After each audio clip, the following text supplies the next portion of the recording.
ఏమన్నాను? ఏవి అనకు వల్లి. ఇందాక నువ్వు తారు గురించి అడిగినప్పుడే నాకు అనుమానం వచ్చింది. నీ అనుమానం ఇప్పుడు తీరిందిగా. పెదబాబు, ఇప్పుడేం చేద్దాం? దీని సంగతి నేను చూసుకుంటాను. మీరు చెల్లిని తీసుకెళ్ళండి అమ్మా. పెరియ బాబు, తనేం చెప్తుందో నేను చూసుకుంటానని చెప్తున్నాను కదా, వెళ్ళండి. పదమ్మా.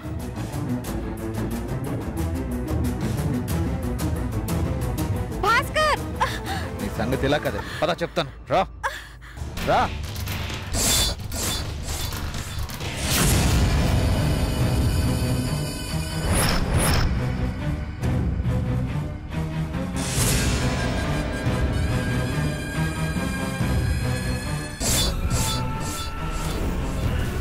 అమ్మయ్యా, ప్లాన్ వర్కౌట్ అయింది.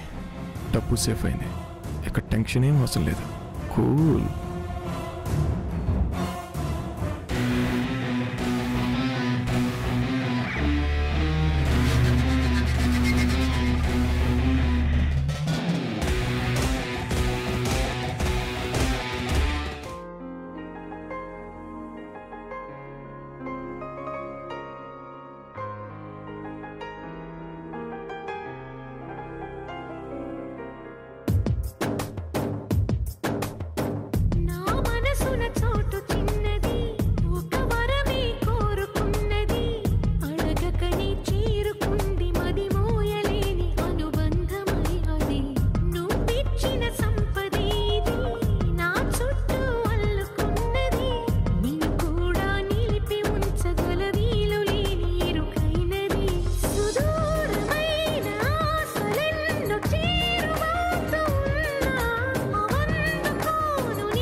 ఇక మన ఇద్దరి మధ్య అడ్డు ఎవ్వరూ లేరు. Enemies close.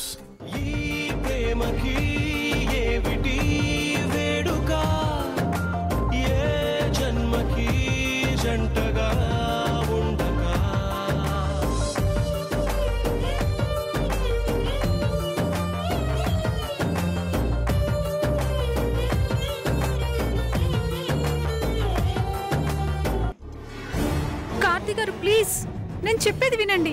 నువ్వేం చెప్పాల్సిన అవసరం లేదు, పద. అది కాదండి, ఒకసారి నేను చెప్పేది వినండి.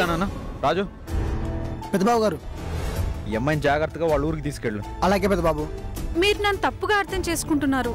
ప్లీజ్ ఒక్కసారి ఏం జరిగిందో నాకు చెప్పే అవకాశం ఇవ్వండి. ఇంకో మాట మాట్లాడావంటే ఊరుకోను. నువ్వు ఇంకేమన్నా చెప్పాలా? ఇంకేమన్నా అబద్ధం చెప్పాలనుకుంటే చెప్పేయి. నేను చూడాలనుకుంటున్నాను నన్ను మోసం చేయడానికి నువ్వు ఎంత నీచానికి దిగజారగలవు అని. ఎందుకు ఆలియా, ఎందుకు నువ్వు ఇలా చేసావు? నీకు తెలుసు కదా నానమ్మ తర్వాత నీ ఒక్కదానిని కదా నేను పూర్తిగా నమ్మేది. ఏమన్నావు నువ్వు? ఈ మధ్య అన్నిటినీ మర్చిపోతున్నావా?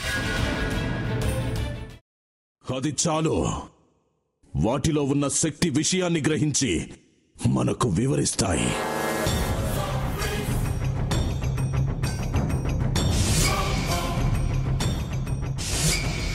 ఎవరు ఆ దండ విప్పొద్దు, గది తలుపులు తెరవద్దు.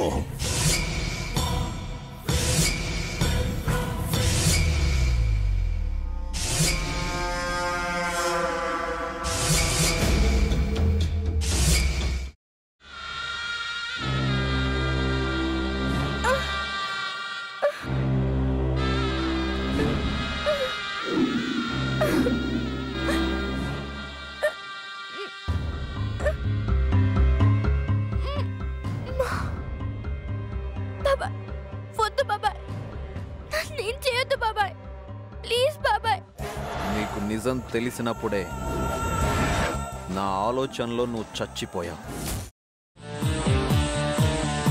అబ్బా ప్లీజ్ కొంచెం తినండి ప్లీజ్. భీమారావు గారు మీరా? ఇగో మీరా కాదు సక్కుబాయ్. అవును మీ పనామే లేచిపోయిందని చెప్పి కంప్లైంట్ ఇచ్చినావు కదా. రేయ్, ఆయన కంప్లైంట్ ఇచ్చింది లేచిపోయిందని కాదు, కనిపించడం లేదు అని. అట్లానా? సరే మేడం. ఇడియట్. ఆ వంట మనిషి పేరేంటన్నారు? రత్తాలు మేడం. ఏం పెద్ద మంచి, నీ వంట మంచిని కూడా మేడం అని పిలుస్తావా? రేయ్ హాఫ్ బ్రెయిన్,